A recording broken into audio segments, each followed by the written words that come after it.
The fundamental principle for protection information. Number 1, confidentiality. Confidentiality is a set of values that prevent sensitive information from being disclosed to unauthorized people, resources, and process. Methods to ensure confidentiality include data encryption, identity proofing, and two-factor authentication. Number 2, integrity.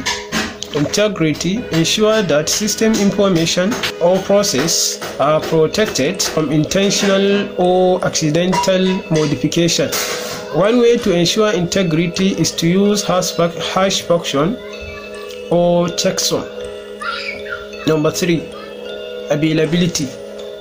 Availability means that authorized users are able to access system and data when and where needed, and those that do not meet established conditions are not.